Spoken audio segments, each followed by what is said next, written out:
Welcome people of the internet, it's me KMD, back with another commentary video this time. Recently I have run a Twitter poll on my Twitter profile about the state of Dead by Daylight in terms of its popularity, and the results got me really interested. 40% of the poll's answers say that DBD is still a niche game, while 60% say it's a mainstream game. So we see that the community kinda favors one side, but isn't really sure of it. So I wanted to provide some points to signify that DBD is a mainstream game at this point, and we kinda should hold Behaviour and other people important to the game's lifespan and development accountable in this context. Let's begin. So, why do I say that DBD is no longer a niche game? Well, let's maybe define what is a niche game in the first place. When I say niche game, I visualize something like, for example, Ultimate Chicken Horse, or for example, The Forest. While it is a really popular game on the Steam market, it isn't really talked about much. If I remember correctly, it had 2 installments in the series, and that's about it. It had a high during the release of Sons of the Forest, if I remember, and then it kinda went out. It isn't really talked about in the public space. So why do I think that Dead by Daylight is a mainstream game? Well, for my first argument, let's bring up the sole statistics. Dead by Daylight is the 29th most played game on Steam as for the day of 31st of May 2024, right behind Euro Truck Simulator and Hearts of Iron 4. It also sold 60 million copies on all platforms across the globe. Its Twitter account has 1.1 million followers, and its Twitch account has 455k followers. Its YouTube has 1 million subscribers. So, as we see, these are pretty big numbers for a game that still is considered niche by a big part of the community, at least based on my poll.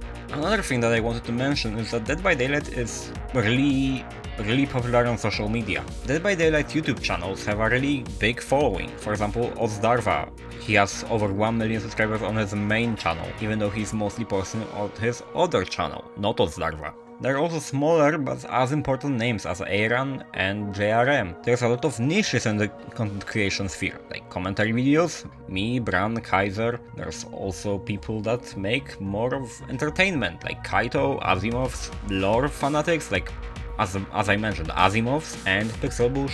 There's killer content, Otofu, for example, or survivor content, like JRM, Iron, and for example, Demi, who plays both sides and makes videos purely for laughs and entertainment. So as we see, there's a lot of variety in the DBD community. And don't make me start on the massive numbers that DBD makes on Twitch. It has at least 200k viewers daily, from what I know. I should also mention that Dead by Daylight is very big in Japan. Like, there's whole cafes and tournaments that were official, like the only official DBD tournaments in the last years, I think that was around the release of Twins, were in Japan. After that, I don't think there was much other official tournaments besides the community cups that were available to everyone. Another thing that I should mention is that Dead by Daylight is really trending on Twitter sometimes, like around bigger releases or, unfortunately, controversies, like the Unknown drama, which I don't want to talk about, or for example when Alien was announced as a chapter.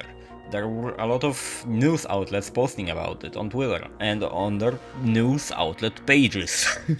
So we see that DBD is really big in the gaming community, and I don't think I have to mention that, like, DBD collaborated with a lot of mainstream stuff, like Halloween, like Nightmare on Elm Street, like, so these are mainstream horror IPs, and not a bit smaller ones like Silent Hill or Hellraiser. Also, yes, I personally think that Saw is a mainstream horror franchise. Nobody will tell me that Jigsaw, or at least Billy the Puppet, isn't one of the most iconic characters in horror. So what should you do with this information? Well, as we know, Dead by Daylight had a really good year 7, with a lot of great releases, good patches, aside from 7.7.0, which I don't think I have to even mention, because everyone ran it over like a truck. So recently I was a bit worried with the changes that were included in 8.0.0, mostly changes to background player, more frequent and less powerful than just less powerful that I wanted it to be, or absolute bullshit in my eyes, buffs to sabotage speeds, or gen regression nerfs. Like, sure, nerf pop goes the weasel a bit, because Painter's Pop was a bit troublesome combo. But I'm gonna be for real, who unbiasedly complain about Grim Embrace Deadlock, or a single one of those perks? Like, realistically, no one complained about these. So I may have convinced you that Dead by Daylight is a mainstream game. And what should you really do with this information looking back at these patches that I mentioned? Well, we shouldn't really let Behaviour get away with a lot of stuff. Like, we did stop the Twins rework, but I don't think we're loud enough about sabotage and gen regression, and we kinda should monitor the changes to the game a bit more, because it's a mainstream game, and before Behaviour realizes that it's starting to become one of those big corporations like Blizzard, for example, and will start ignoring us, I hope I'm just like making it up. Like, I'm hoping that they will not stop listening to us. But with success comes ego. Don't worry. Like, even though you're the biggest, the purest person alive, you kinda grow your ego. If Behaviour notices how big of a success Dead by Daylight is, because I'm sure they know that this game is a success, but if they realize the magnitude of the success, they might want to stop listening for the sake of their ego. And that's what worries me, because with 7.7.0 and 8.0.0, they're kinda starting to have issues with it.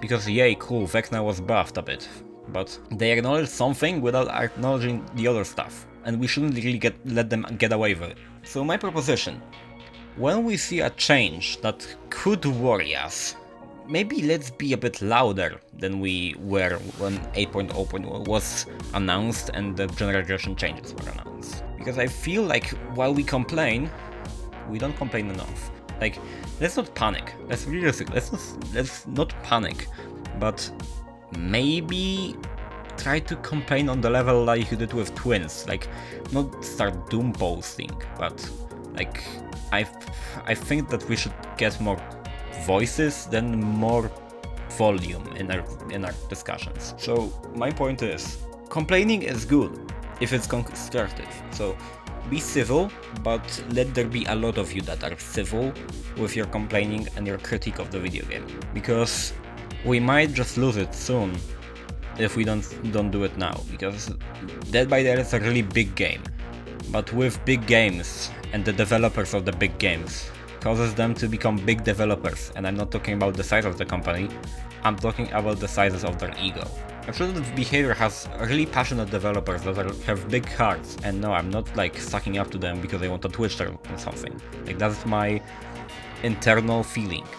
But I'm worried that if I don't say what I'm saying now, people might not think about it. And that's what is worrying me, because Dead by Daylight is already mainstream, but can get mainstreamer. And then we might see shit that we'd never seen before, or we can go back to the old times where Behaviour didn't listen at all, and then we'll have a problem. So let me know what you think of this discussion that we had like right now. Should we worry about Behaviour not listening to us again? Or those two patches were just a little incident in the glorious days of Behaviour? Let me know what you think in the comments. Now, if you like this video or not, leave an accurate rating to it. I will really appreciate it. If you have any questions or if you want to discuss about this topic, leave a comment. Subscribe to the channel if you want to see more of this stuff, and I want to personally thank you for the support on the Portal chapter. Like, almost 20k views on a video that it also reached like one of my favorite YouTubers, Azimos, but I'm sorry for that. Like, I love you, Azi, but yeah, you know, had to do it. Thank you for watching. I really appreciate you, and I hope you like my other stuff that's not only concepts, because I really do talk about licensing and community and all that stuff. Like, I'm not your typical, oh my god, is this coming to DBD? No, I'm your typical, hey, this would be cool. I'm gonna make a concept about it. So yeah, thank you guys for watching. I'll see you soon. I have finals soon, so wish me good luck. I may not release something next week because, yeah, finals and all, but yeah, I will most likely cook something up for you. Peace out. See ya.